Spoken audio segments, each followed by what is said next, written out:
Cool cats and kittens, what up? This is your Commissioner Tim back at you with the playoff postseason week 1 recaps. Officially the end of week 15 and we head in to week 16. So I had some awesome matchups. It's only been the first week, but we've already had ourselves some thrilling outcomes. Advancing on the playoff side are Huge Dicka with a great week, pulling off a massive upset over a contender in Bills Mafia, and Brady Star Dynasty with the comeback victory over Full Jerry on a late 10-yard reception by Devonta Smith on Monday Night Football. And we obviously have Trust the Process among the Meerkats advancing with their buys on taking week 15 off. On the Toilet Bowl side, we got Two Shots No Cup advancing on a surprisingly tight game against Wooksy Fingerhold, and Mr. Ambassador losing to Kevin Yip on Kevin's one of the highest outputs of the season in terms of max points for. So over to Nostradamus and more detailed reviews of each matchup. On the Toilet Bowl side, we had Two Shots No Cup versus Wooksy. Again, surprisingly close outcome, but ultimately this was the only matchup with unanimous votes, and all of us got this one right. This matchup started off with a real chance for Two Shots No Cup to get his first 100-plus point outing, albeit it's on max points for. The Vegas Raiders offense was the team to bet on this week, with the two rookies and Trey Tucker scoring his first double-figure game with 19.2 from 2 tutties, and Michael Mayer also getting his career high of 11.9, going up fast on the Chargers, and had the backup there for the Chargers in Easton Stick throwing all game, being so far behind, and he also finished with a respectable 17.34. It was not only his first NFL start for Easton Stick, but needless to say, another career high. Ultimately, the difference came down in this matchup to Chai Chandler on Wooksy's side, having his career breakout game, playing in place of the injured Alexander Madison, who also scored his career high of 23.2 points, which gave Wooksy the victory and flushing Two Shots No Cup further down the toilet bowl. Moving on to matchup number 2, we have Mr. Ambassador and Kevin Yip. And in this matchup, Mr. Ambassador advances here with just one of the 3 upsets in the Nostradamus pickups. Not just one, but 3 of the 4 matchups today were upsets. And here we see that 2 managers got this one right. John, just FYI, you didn't fill out the answer for this one, so that's why you won't see your face here. But in terms of recap here, both managers had solid plays, easily surpassing the individual player averages for the most part. So it was a pretty high scoring affair compared to our expectations. But with Sergey not having a viable quarterback 2 after Zach Wilson was injured mid-game and having put up negative points, he ended up getting a donut at the QB position because that's obviously better scoring output than the negative that he had in terms of best ball. For Kevin, it's going to be hard to lose in the Toilet Bowl to advance when your QB1 puts up 31 plus points, as Jared Goff did, throwing 5 big tutties, and Devin Singletary, Jordan Addison, and Joshua Palmer all combining for a massive 61.4 points between the 3 of them, and I believe that's got to be their season high combined. I think that's it. I think both of these managers have to be pretty excited about their future prospects regardless of the outcomes from this week.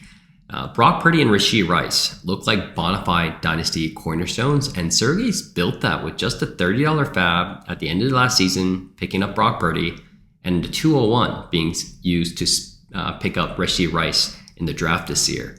Obviously, Zamir White had a great week, and he also may end up becoming a viable RB1 with Josh Jacobs' contract running out this season with the Raiders.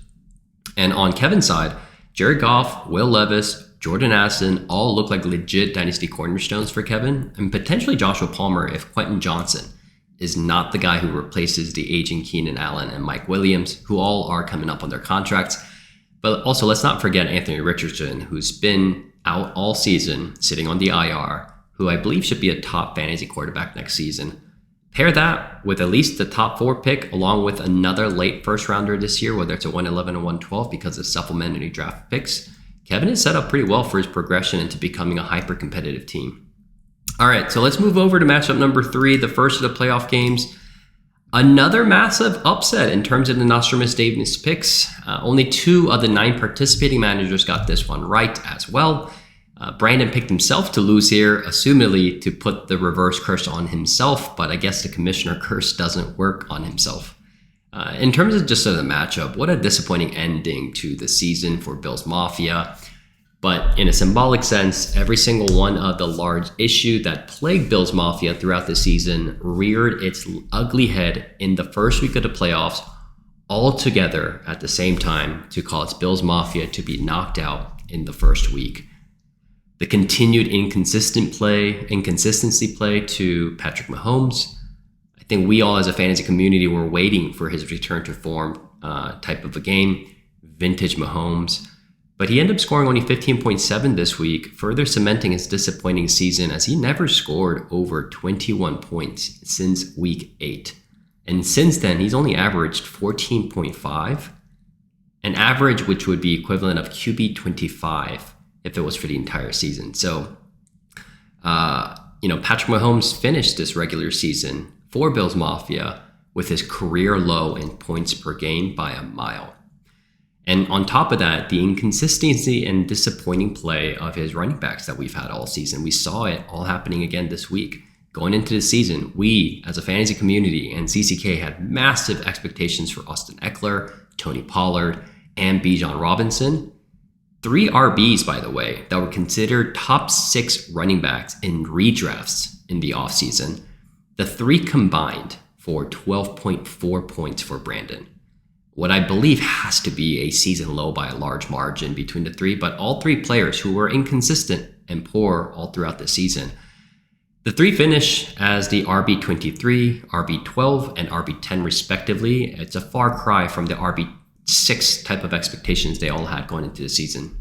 Obviously, though, you got to be thrilled with how Jahmyr Gibbs turned out, and you're certainly not downgrading Bijan's future prospects, especially if Arthur Smith is let go in this offseason, but it's ironic for how all these issues to pop up in the first week of the playoffs all at the same time. That said, I don't want the only focus to be on Bills Mafia and the narrative to be that he lost a matchup, though. I think Travis won this. He pulled off a big week. I know Travis was big on James Cook coming into the year, and he's had a pedestrian start. But since the late bye week, James Cook has put up 22.6, and this past week, 35.1 performance against really tough run defenses. And he's got easier schedules coming up. So Cook has a chance to cook again against a very soft Chargers run defense this week as he faces his Canadian counterpart in the Moncton Meerkats. James Cook could be a league winner for him, who knows? And on top of that, Mixon, Kamara, Deontay, and his late season acquisition of Jordan Love all played admirably, and a massive game from Terry McLaurin's season high of 23.1 shows that Hugh Dicka has a chance to continue making noise, even without Joe Burrow, who's been out all season, or who is out all season. The last matchup of this week was the tightest match of them all, but another Nostradamus massive upset, making the 3rd matchup we had this week with only 2 managers who got the outcomes correctly. So this one has to be a heartbreaker for Full Jerry after making it into the playoffs after 2 really disappointing seasons filled with bad luck since the start of CCK. Our Jerry looked like he was going to run off with the victory over Brady Stewart Dynasty. He got off to the gates hot on the backs of Devonta Adams on Thursday Night Football. But throughout Sunday, we saw that the matchup ultimately started to get tighter and tighter, with Brady Stewart Dynasty even coming back to be projected as the winner. But big performances from Cooper Kupp and Matt Stafford on Sunday Night Football concluded the Sunday matchups with John just ahead of Brady Stewart Dynasty, but very much neck in projections. Ultimately on Monday Night Football, big games by Kenneth Walker III made the matchup very tight, and it just came down to the very last 10-yard reception by Devonta Smith in the 4th quarter, and that sealed a victory for Ryan to win this matchup by just 0.56 points. I believe this is the tightest matchup we've ever had in CCK playoff history. I also want to credit Brady Stewart Dynasty, as I feel like he's got this sense for making the correct waiver pickups for clutch playoff performances. And we all remember the championship week in season 1 with him picking up the now retired Justin Jackson, who put up 30 plus points to get Ryan his first CCK ring. This week, he picked up Nick Mullins as he was without a QB2 as CJ Stroud was sitting out with a concussion. And every one of Mullins' 17.12 points was critical in getting Ryan this upset victory over full Jerry. So what a week of matchups and results. 3 major Nostradamus upsets this week. With all of these upsets, there were no perfect pick'ems, but Tim and Ryan led the week, getting 3 of the 4 right. I had the correct upset calls on Mr. Ambassador over Kevin and Huge Dicka over Bills Mafia, while Ryan had the right calls on Mr. Ambassador and also picking himself to win over full Jerry. So Kyle, who was sitting tied first alongside me and Ryan, just got 1 out of the 4 right. And here's the updated tallies for the week, for the season so far. And so we have Tim and Ryan tied first at 61, and Kyle now dropping 2 games back at third at 59. And we have even John down 5 games back at 56, still tied for 4th. And we have 7 more matchups remaining in the season, 5 of them coming this week. The last remaining 2 will be week 17. The 5 managers mentioned, me, Ryan, Kyle, John, and Eve, are still very much in contention for the first Nostradamus award. And as we saw in week 15, in playoffs, anything can happen. So good luck making your picks for this week, boys. Next week, like I said, in week 17, will only include 2 matchups. So need a strong performance from y'all if you want to win it. All right, so if you recall, I did something special in the Nostradamus picks this past week, and it included a section of the end of the season awards and recognitions. So we had 9 members who participated in the polls, and the awards that were given out was the best dealer of the year, and it's given to the manager who was wheeling and dealing with the most success this season. The other award was the best draft pick of the year, essentially the MVP of the rookies, but obviously the value and output all considered. The fantasy player MVP, which was the player who was the league winning difference maker. And the last award was the best team, best manager, which was essentially the peers pick on which manager had the best team this season collectively. All right, so let's move into this. So the Dealer of the Year award, the very first Dealer of the Year award with a unanimous 6 out of 6. When you remove the self-selection, the award for the manager for the best moves in his transaction this year goes to Bills Mafia. Congrats, Brandon. Kyle, by the way, recognized you as Emperor Brandon, and there were comments essentially on this vote that were largely tied to Bills Mafia's acquisition of the 2 stud quarterbacks over a single season, but really going from the bottom to the league last year to a top 3 finish in the regular season was quite the achievement. Unfortunate turn of events, getting knocked down the first week of the playoffs, but I think every manager acknowledges Brandon being a contender, and I think he will have plenty of years ahead of him where he can compete for the championship with the roster that he has constructed over the last 12 months. All right, moving over to the second award, the best draft pick of the year, with the most amount of first place votes, getting 4 out of 9. The best draft pick of the year award goes to CJ Stroud, who was picked up with the 107 over to Bills Mafia. And some of the comments from our managers talk about the importance of picking up such a quality dynasty quarterback, as well as the impact that it has had in our 2 quarterback league, and also how that pick in particular allowed Brandon to trade for a contender pieces. I know Brandon didn't favor picking CJ with the 107 because of positional need, but I also know that he was not going to pass up on CJ for a potential top tier quarterback talent in the rookie draft because of the impact it could create for him if he hit on it. And boy, did he hit on it. In terms of honorable mentions, we got a few. So Puka Nacua and Sam Laporta got honorable mentions, each getting 1 mention and 1 first place vote as well. And if this award was on the best value draft pick, obviously you think Puka Nacua would certainly be getting it in a landslide, given he was picked in the 4th round. Lastly, Tank Dell also gets an honorable mention here, as Tank Dell got himself a first place vote as well.